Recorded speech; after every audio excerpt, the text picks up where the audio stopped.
আমরা সবাই জানি মেয়েদের ব্রু প্লাক করা হারাম, কিন্তু আমার সমস্যা হচ্ছে আমার ব্রু অনেক বেশি ঘন, এতে আমাকে দেখতে অনেক বাজে লাগে। এখন এই সমস্যার কারণে আমি অনেক হীনমন্যতায় ভুগছি। আমি কি ব্রু প্লাক করতে পারবো? অজু অবস্থায় বাচ্চাদের পেশাব পায়খানা পরিষ্কার করে দিলে কি অজু নষ্ট হয়ে যাবে? কারো সম্পর্কে মনে মনে কিছু বললে কি গুনাহ হবে? আমি জানি সে অন্যায় করেছে। ছোট ভাই নিজের ইনকামে জায়গা কিনলে তাতে কি বড় ভাইয়েরও নাম দিতে হবে? স্বামী প্রবাসে আছে, স্ত্রী ওয়াজ মাহফিল শুনতে যেতে পারবেন কিনা? না চাইলেও চট করে রাগ উঠে যায়, তখন বাচ্চাদের খুব মারধর করি, পরে খুব খারাপ লাগে, কিন্তু কোনোভাবেই রাগ কমাতে পারছি না।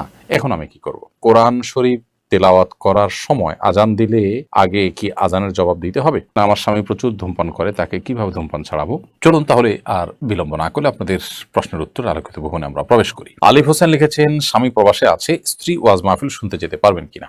যদি পর্দার সাথে ওয়াজে যাওয়ার সুযোগ থাকে, বাসাতে খুব বেশি দূর না হয়, সফরের দূরত্ব না হয়, নিজের প্রাইভেসি, পর্দা, পথে ঘাটে কোথাও কোনো সমস্যা হবে না, এরকম হয়, তাহলে সেক্ষেত্রে অবশ্যই যেতে পারেন।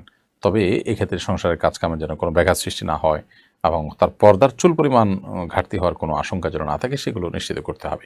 বিএল কাউসার আহমদ লিখেছেন, আমার ছেলের বয়স 3 বছর 4 মাস, কথা ক্লিয়ার না, একটু তুতলায়, আমার কি করণীয় আছে?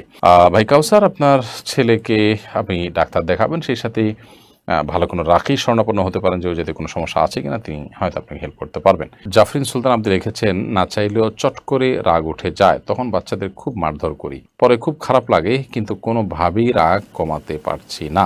এখন আমি কি করব? দেখুন, বাচ্চাদেরকে মারধর করা, আপনি খুব মারধর করেন, এটা খুবই অন্যায় কাজ। কারণ বাচ্চাদেরকে মারধর করবার সুযোগ কিন্তু নেই। এমনিতে সতর্ক করবার জন্য আপনি দিলেন একটা দুইটা, সেটা ভিন্ন বিষয়, কিন্তু খুব মারধর যেটাকে বলা হয় সেটা করার সুযোগ নেই, কারণ তারা বাচ্চা। অতএব এটা তাদের প্রতি অবিচার হতে পারে। বিধায় নিজেকে নিয়ন্ত্রণ করতে এবং সবর করতে হবে। ঈমানদারকে আল্লাহ জান্নাত দিবেন তো সবরের বিনিময়ে। আপনার রাগ উঠলো আর আপনি যা খুশি তা করলেন, তাহলে আপনি জান্নাত আশা করবেন কিভাবে? এরপরে মক্কা ট্রেডিং আইডি থেকে আপনি লিখেছেন, আমি একটু কোম্পানিতে চাকরি করি, একটা মালের কোম্পানির পক্ষ থেকে মূল্য 9,000 টাকা, আমি এটাকে 9,300 টাকা বিক্রি করতে পারি কিনা? কোম্পানি আপনাকে নির্দিষ্ট মূল্য ঠিক করে দেওয়ার পর আপনি কেন অতিরিক্ত মূল্য বিক্রি করবেন? যদি বলেন যে অতিরিক্ত টাকাটা আপনি নিবেন, তো সেটা তো আপনার জন্য জায়েজ হবেই না, কারণ এই পুঁজি আপনার না, এই দোকান আপনার না। দ্বিতীয়ত, কোম্পানি আপনাকে 9,000 বলার পরও আপনি যদি 300 বাড়িয়ে নেন কাস্টমারের কাছ থেকে, তাহলে কাস্টমার আপনি জুলুম করলেন, সেটারও কোনো সুযোগ কিন্তু নেই। সুমাইয়া মজুমদার আপনি লিখেছেন, কোরআন শরীফ তেলাওয়াত করার সময় আজান দিলে আগে কি আজানের জবাব দিতে হবে? আপনি কোরআন কারীম তেলাওয়াত করছেন, প্রতি মাঝখানে আজান শুরু হয়ে গেছে, আপনি তেলাওয়াত বন্ধ করে আজানের জবাব দিয়ে তারপর আবার তেলাওয়াত শুরু করেন, তাতে আপনার তেলাওয়াতও করা হলো, পাশাপাশি আজানের জবাব দেওয়ার যে অফুরন্ত সব আছে সেটার ভাগীদার আপনি হলেন। এমকে জার্মানি আইডি থেকে আপনি লিখেছেন, ইসলামী ব্যাংক থেকে হাউস লোন নিয়ে কি বাড়ি করা যাবে?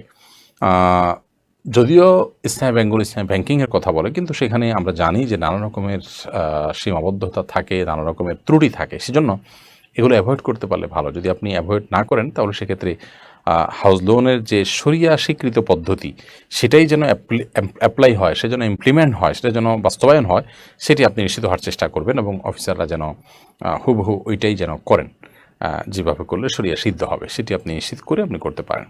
মিটু খারাম লিখেছেন, বারবার ছেলে পক্ষ দেখতে আসে কিন্তু বিয়ে ভেঙে যায়, এভাবে বারবার ছেলেদের সামনে যাওয়া বা তাদের ছবি আমার পক্ষে কতটুকু উচিত হচ্ছে? পাশাপাশি আমার বিয়ের বয়স পেরিয়ে যাচ্ছে, কিন্তু দিনদারিকে প্রাধান্য দেওয়ার কারণে বিয়ে হতে দেরি হচ্ছে, এ বিষয়ে আমার করণীয় কি?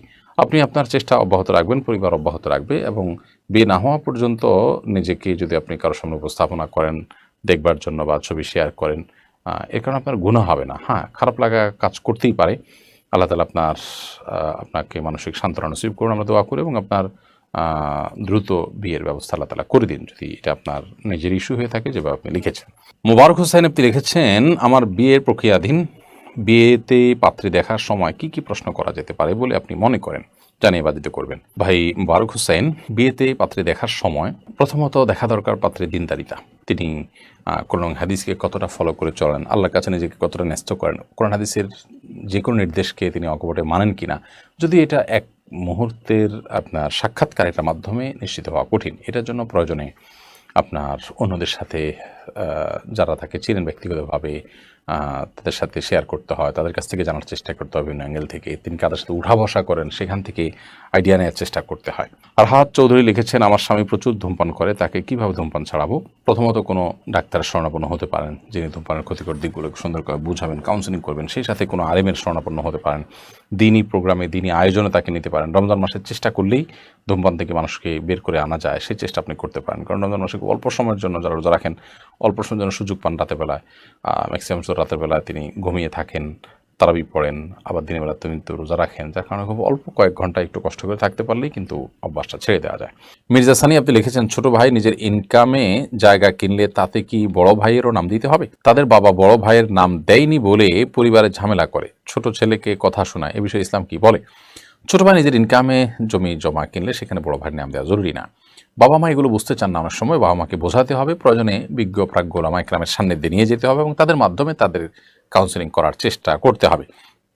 তবে যদি এমন হয় যে বড় ভাইয়ের উপার্জনের টাকা দিয়ে ছোট ভাই নিজের পায়ে দাঁড়িয়েছেন এবং স্বাবলম্বী হয়েছেন, উপার্জনক্ষম হয়েছেন, তাহলে সেক্ষেত্রে এখন বড় ভাই যদি কোনো রকম কষ্টে থাকেন আর্থিকভাবে বা পিছিয়ে থাকেন, তাহলে ছোট ভাই নৈতিক দায়িত্ব তার আগের এহসানের বিনিময়ে এখন এহসান করা, সাধ্য অনুযায়ী তাকে সম্পদ করে দেওয়া ইত্যাদি ইত্যাদি, সেটা ভিন্ন বিষয়।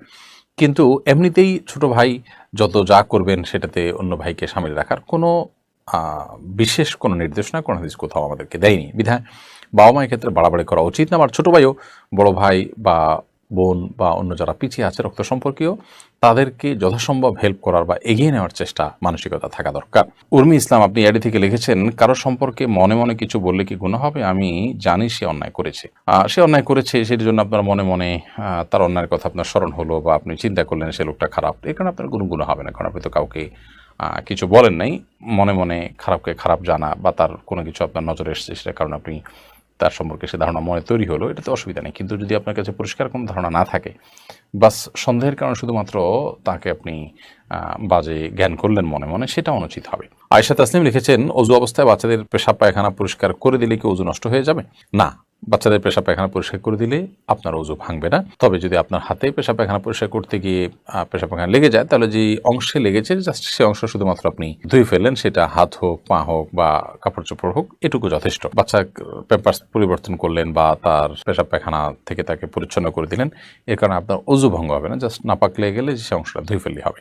আনবার আপনি এডি থেকে লিখেছেন, আমরা সবাই জানি মেয়েদের ব্রু প্লাক করা হারাম, কিন্তু আমার সমস্যা হচ্ছে আমার ব্রু অনেক বেশি ঘন, এতে আমাকে দেখতে অনেক বাজে লাগে। এখন এই সমস্যার কারণে আমি অনেক হীনমন্যতায় ভুগছি, আমি কি ব্রু প্লাক করতে পারবো? দেখুন, ব্রু প্লাক অনেক ওলামা ইকরামের মতে যদি আপনি সৃষ্টিতে বিকৃতি ঘটিয়েছেন এমনটি না হয়, মানে বোঝা যায় যে আপনি এখানে ব্যাপক বিকৃতি ঘটিয়েছেন অথবা ছেলেদের সাথে সাদৃশ্য হচ্ছে, এরকম যদি বোঝা না যায়, তাহলে সেক্ষেত্রে এটাকে অনেক হালাল বলেছেন এই শর্ত সাপেক্ষে। তো আপনার এরকম পরিস্থিতিতে যে আপনি একটা বাজে পরিস্থিতির মধ্যে আছেন, দেখতে অড দেখা যাচ্ছে, তাহলে সেক্ষেত্রে এটা তো এক ধরনের ত্রুটি বলতে পারেন, রোগের মতো। অতএব সেই জায়গা থেকে ব্রু প্লাক করলে আপনি এই শর্ত মেনে, অর্থাৎ যাতে বিকৃতি বোঝা না যায়, ছেলের সাথে সাদৃশ্য না হয়, সেগুলো মেনে আপনি ইনশাআল্লাহ এটি করতে পারেন।